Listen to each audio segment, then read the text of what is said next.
প্রিয় শিক্ষার্থী, আশা করি তোমরা প্রত্যেকে ভালো রয়েছো। আজকে যে বিষয়টা নিয়ে আলোচনা করছি সেটা তোমরা দশম শ্রেণীতে যারা পড়ছো তোমাদের মাধ্যমিক টেস্ট পেপার অলরেডি পাবলিশ হয়ে গেছে এবং আজকের এই আলোচনায় এবিটিএ টেস্ট পেপার থেকে অপর একটি স্কুল, অর্থাৎ গত ভিডিওতে আমি 41 নম্বর পৃষ্ঠায় যে স্কুলটি রয়েছে সেটা নিয়ে আলোচনা করেছি। পরের আজকের সূচিপত্র অনুযায়ী তো পরের স্কুলটা নিয়ে আজকের আলোচনা করব। এখনও বলবো তোমরা যারা চ্যানেলটিকে সাবস্ক্রাইব করোনি অবশ্যই করে সাবস্ক্রাইব করে দিও এবং পাশে থাকা বেল আইকনটি ক্লিক করে রাখো যাতে এমন ভিডিও দেওয়া মাত্র তোমাদের কাছে নোটিফিকেশন সবার আগে পৌঁছে যায়। তো এক এক করে আমরা কিন্তু সবকটা স্কুলই করব, কথা দিচ্ছি। এবিটিএ এবং ডব্লিউবিটিএ এছাড়া তোমাদের স্কুল থেকে যে বিদ্যালয় থেকে যে টেস্ট পেপারটা দেওয়া হবে সেটারও সলভ আমি করে দেব। তো সেক্ষেত্রে পরের যে স্কুলটি রয়েছে সেটা হচ্ছে 82 অর্থাৎ 82 নম্বর পেজের যে স্কুলটি রয়েছে সেটা নিয়ে আজকের আলোচনা। চলো 82 নম্বর পেজে।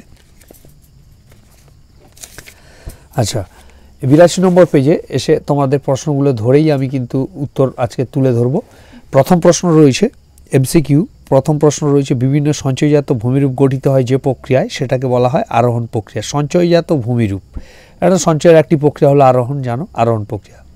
জলপ্রপাতের পাদদেশে জলাঘাতে গঠিত গর্ত যথাক্রমে মন্তকূপ, প্রপাতকূপ, খরস্রোত, পলল ব্যজন। এখানে দেখো মন্তকূপ, প্রপাতকূপ খুব কাছাকাছি রিলেটেড, অর্থাৎ একটা বৃহৎ এবং একটি ক্ষুদ্র। এক্ষেত্রে এখানে উত্তর হবে পাদদেশে জলাঘাতে গঠিত গর্ত, অর্থাৎ এখানে অবঘর্ষ প্রক্রিয়ার মাধ্যমে, এটা হচ্ছে প্রপাতকূপ।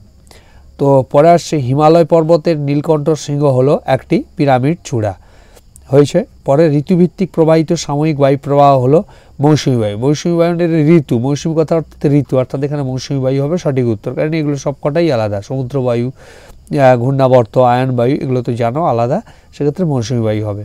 1.5-এর যে প্রশ্নটি রয়েছে শৈলতকে বৃষ্টিপাত হয়ে থাকে পর্বতের কোন ঢালে? দেখো পর্বতের শৈলতকে বৃষ্টিপাত হয় অনুবাদ ঢালে এবং প্রতিবাদ ঢালে বৃষ্টির ছায়া অঞ্চল গড়ে ওঠে। একটি উষ্ণ স্রোতের উদাহরণ হলো এখানে ল্যাব্রাডর শীতল স্রোত, ক্যানারি স্রোত, কুমেরু স্রোত এগুলো নয়, উত্তর হবে নিরক্ষীয় স্রোত। পরের প্রশ্ন ফ্লাই অ্যাশ কোন প্রকার বজ্রের উদাহরণ? অর্থাৎ ফ্লাই অ্যাশ এটা হচ্ছে শিল্প কলকারখানা, অর্থাৎ শিল্প এখানে যেগুলো রয়েছে চিকিৎসা শিল্প, গৃহস্থলী, কৃষিজ, এখানে শিল্প তাপবিদ্যুৎ কেন্দ্রে থেকে উৎপাদিত হয় ফ্লাই অ্যাশ, অর্থাৎ উৎপাদিত বলছি তাপবিদ্যুৎ কেন্দ্র থেকে নির্গত হয়ে থাকে ফ্লাই অ্যাশ। আচ্ছা, এরপরে আসে কারোয়া মৃত্তিকা জাফরান চাষ ভালো হয়ে থাকে, এক্ষেত্রে এটা উত্তর হবে কাশ্মীর উপত্যকায়। ভারতের বৃহত্তম সেচ খাল হলো ইন্দিরা গান্ধী ক্যানেল, ইন্দিরা গান্ধী ক্যানেল হবে সঠিক উত্তর। পরে আসছি, পরে রয়েছে তোমাদের দেখো আম্রবৃষ্টিকে বলা হয়ে থাকে, আম্রবৃষ্টিকে বলা হয় চেরি ব্লসম, অর্থাৎ এটা কোথায়? কর্ণাটকের আম্রবৃষ্টিকে বলা হয়ে থাকে চেরি ব্লসম। আচ্ছা, পরে বলছে ভারতের চা গবেষণা কেন্দ্রটি কোথায় অবস্থিত? এটা হচ্ছে জোরহাটে অবস্থিত। যে শিল্পের জন্য সল্টলেক সেক্টর 5 বিখ্যাত? সল্টলেক সেক্টর 5 বিখ্যাত আইটি সেক্টর, অর্থাৎ তথ্য প্রযুক্তি শিল্পের জন্য বিখ্যাত। ভারতের সর্বাধিক সবথেকে বেশি সর্বাধিক সাক্ষরতার হার সেটা হচ্ছে কেরলে 93.91%। ইসরো অর্থাৎ ISRO সদর দপ্তর কোথায় অবস্থিত? বেঙ্গালুরু। এই হয়ে গেল প্রথম 14টা প্রশ্ন। পরে আসছি, পরে 2.1-এর দিক প্রশ্নটি রয়েছে দেখো দুটি নদীর মধ্যবর্তী অঞ্চলকে কি বলা হয়? দোয়াব বলে, এটি শুদ্ধ, ঠিক আছে। টপোস্ফিয়ার স্তরে উচ্চতা বৃদ্ধির সাথে সাথে উষ্ণতা বৃদ্ধি পায়, এটা কিন্তু ভুল, কারণ আমরা জানি উচ্চতা বৃদ্ধির সাথে সাথে উষ্ণতা কমে 6.4 ডিগ্রি সেলসিয়াস হারে, এটাকে বলা হয় থাকে স্বাভাবিক উষ্ণতার হ্রাসের হার বা নর্মাল ল্যাপস রেট। আচ্ছা, আপেক্ষিক আর্দ্রতা শতকরা হারে প্রকাশ করা হয়, এটা ঠিক আছে, শুদ্ধ। পরে মুখ্য জোয়ার বিপরীতে গৌণ জোয়ার হয়ে থাকে, এটা শুদ্ধ। ভারতের রাজ্য পুনর্গঠনের অন্যতম ভিত্তি হলো ভাষা, এটাও শুদ্ধ, ঠিক আছে। মরু উদ্ভিদ সরলবর্গীয় প্রকৃতির, এটা অশুদ্ধ। মরু উদ্ভিদ সরলবর্গীয় নয়, জেরোফাইট উদ্ভিদ বলা হয় ক্যাকটাস জাতীয় উদ্ভিদ, কিন্তু এখানে সরলবর্গীয় প্রকৃতির দেওয়া আছে, এটা অশুদ্ধ। হীরক চতুর্ভুজ রেল ব্যবস্থা যোগাযোগ ব্যবস্থার সাথে যুক্ত, এটা ঠিকই আছে। হীরক চতুর্ভুজ রেল ব্যবস্থা, আর সোনালী চতুর্ভুজ সড়ক পথ হয়ে গেছে।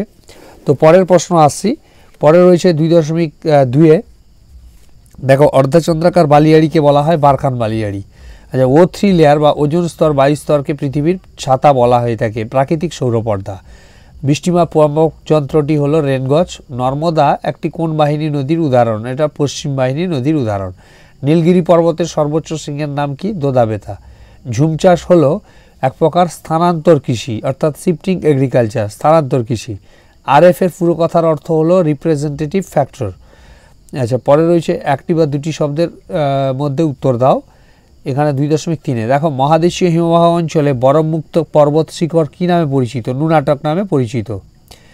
পরে রয়েছে ক্যাটাবেটিক বায়ু কাকে বলে, এটা তোমরা জানো। ক্যাটাবেটিক বায়ু অর্থাৎ এখানে যে বায়ু প্রবাহ অ্যানাবেটিক এবং ক্যাটাবেটিক রয়েছে, এটা যেহেতু লিখতে হবে এই জায়গায় তোমরা জানো যে পার্বত্য বায়ু, হ্যাঁ এটা ক্যাটাবেটিক বায়ু বলা হয় থাকে, পার্বত্য বায়ু। এবং পৃথিবীর বৃহত্তম মগ্নচড়াটির নাম লেখো, গ্র্যান্ড ব্যাঙ্ক মগ্নচড়া। এবং কোন মৃত্তিকাকে কার্পাস মৃত্তিকা বলা হয়, কৃষ্ণ মৃত্তিকা বা রেগুর মৃত্তিকাকে কার্পাস মৃত্তিকাকে কার্পাস মৃত্তিকা বলা হয়ে থাকে। বাণিজ্যিকভাবে ফল উৎপাদনকে বলা হয়ে থাকে পোমোলজি, প্রক্রিয়াকে পোমোলজি বলা হয়। শিকড় আলগা শিল্প বা শিকড় আলগা শিল্প বা ফুডলস ইন্ডাস্ট্রি, শিকড় আলগা শিল্পের উদাহরণ হলো কার্পাস। মোট জনসংখ্যার বিচারে ভারতের কোন রাজ্য প্রথম, উত্তরপ্রদেশ। উপগ্রহ চিত্র কোন রূপে প্রকাশ করা হয়, পিক্সেল রূপে প্রকাশ করা হয়ে থাকে। পরে ডান দিক থেকে বাম দিক মেলাও রয়েছে, দেখো প্রথমে রয়েছে এল নিনো। এল নিনো হলে কি হয়, এল নিনো যার কথার অর্থ হচ্ছে খ্রিস্টপুত্র, এল নিনো। মেঘালয়, শিলং হচ্ছে মেঘালয়। পাঞ্জাব হয়েছে সবুজ বিপ্লব বা গ্রিন রিভলিউশন। আর দেরাদুন, সার্ভে অফ ইন্ডিয়ার সদর দপ্তর দেরাদুনে অবস্থিত।